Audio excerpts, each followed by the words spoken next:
The only place we get cholesterol from is other animals. It's cholesterol.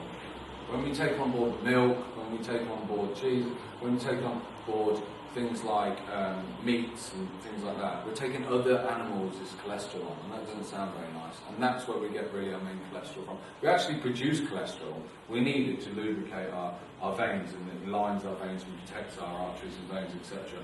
But it's when we get over cholesterol, we get like an overbuild-up. Our veins get smaller, our arteries get smaller and smaller and smaller. Blood flow gets reduced, hence huge heart disease problems in the UK, like 1 in 2 people suffer from heart disease. Now, with regards to cholesterol, you don't really need to take any more cholesterol on board. We're not actually designed to eat meat. I'm not saying everyone goes to be vegetarians, but you'll notice most vegetarians don't really have high cholesterol levels. There's reasons our intestines aren't designed to eat meat. Our intestines go for miles, right? If you look at a dog's intestines, for instance, or a carnivore's intestines, it literally goes in and out, and there's a reason for it. John Wayne, I think, had something like 12 to 14 pounds of undigested meat in his bowels, because your bowels are like shaped like that, so it's shaped like a Quaver's crisp to get a bit more area on it, really, and that's to absorb water. So that's the most important function of the bowel, and when it gets all filled, that's why it doesn't work so much. So, but I'm going to go back to acidity. The most important thing is keeping our acidic values really low, and we should be 4 parts alkalinity to 1 part acidity. That's where we should be. Society on a whole is reverse that. So you're 4 parts acidity to 1 part alkaline. Now, the most important factor there to get going is looking after your blood.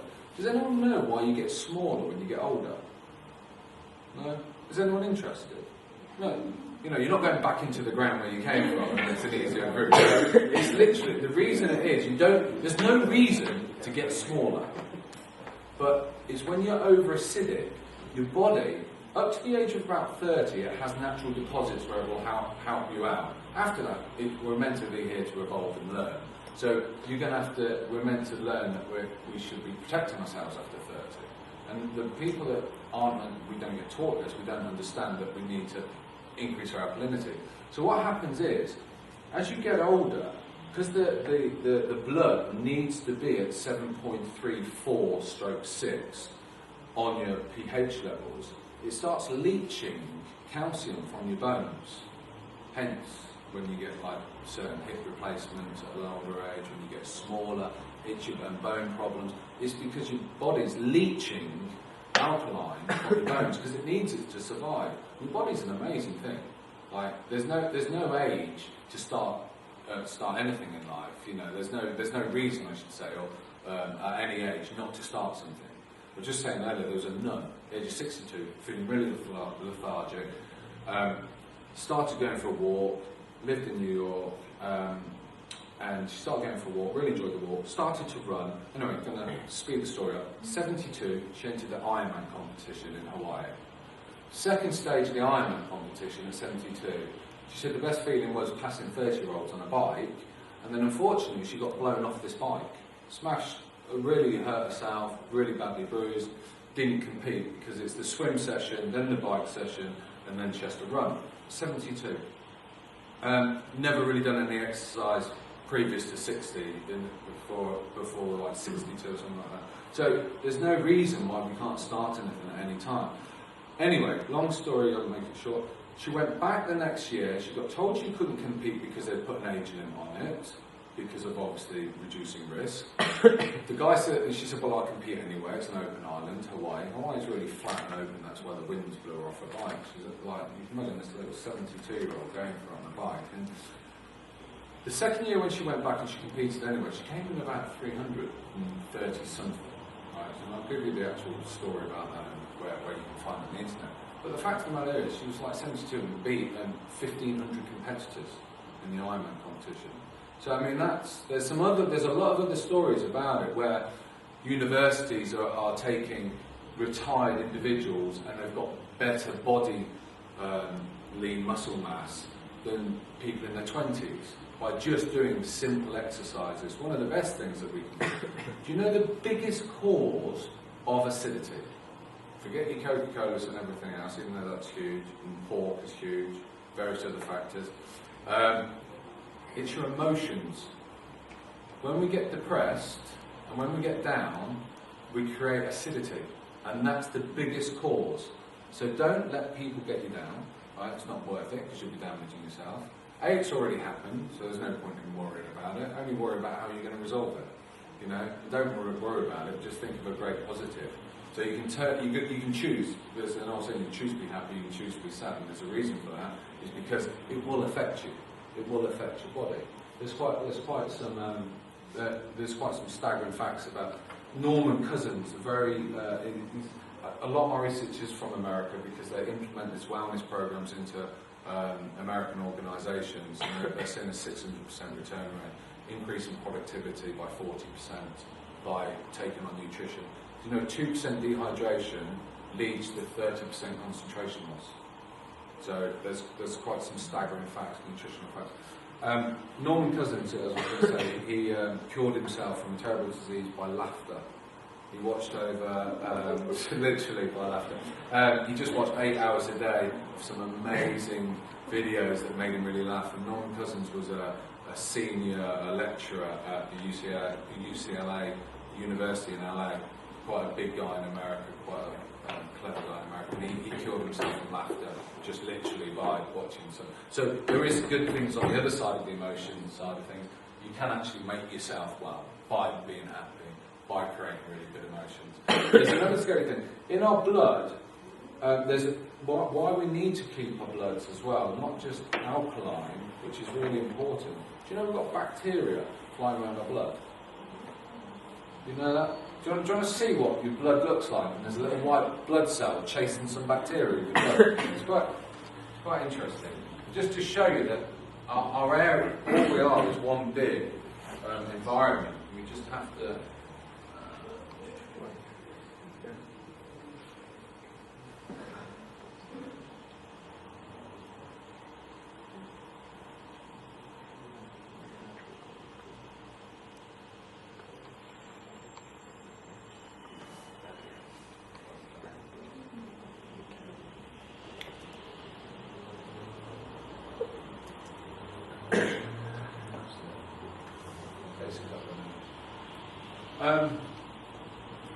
In your blood, you've got things like yeast, candida, various other things, and it's the yeast as well. When we're over yeast, we've got a high concentration of yeast. It's where what will happen in our blood, the yeast will start eating all the glucose and all the good things that we need because we're over acidic. So there's various things. Your blood is your lifeline. It really is your lifeline. And your blood's one of the most important things to look after. Like in milk. Right?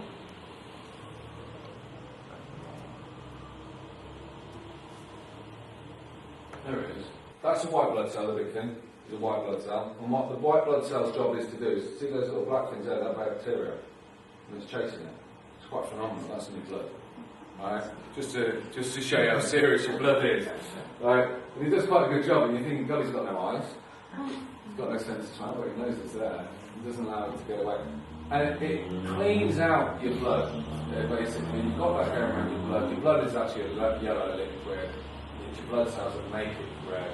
And and it also takes parasites out of your blood and other things that's in your blood. So it's quite important. And in an alkaline environment, bacteria and viruses can't grow. The virus isn't alive, by the way, either. You know, certain people in your office will get the flu and certain people won't get the flu. It's the environment they've created, and it's really important now, especially as party time. It's quite imperative because now it's your time to go partying, go drinking, go and eating the excess foods that you're going to eat over Christmas. Just try and alkaline as well. Drink a load of pure water, because what will happen is it's the environment you create. Then in January, what happens? Flu hits us. And it's not because we catch it off other people, because germs and viruses can have different effects on different people. And in flu, people have different germs and different viruses that cause those symptoms of the flu.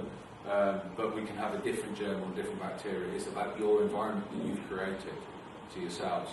So pretty much, that's, it's all lifestyle driven. And on the positive front, if you can increase our immunity, you can can lose up to £1 a day. You can increase your productivity, your own productivity. It has a massive effect on, if you increase your health and your well-being, it has a massive effect on all the other areas of your life. Your relationships, your outlook, your positivity, your workload. Basically, when you get up in the morning, you actually feel you don't get the Monday morning blues as much. I've stopped that now.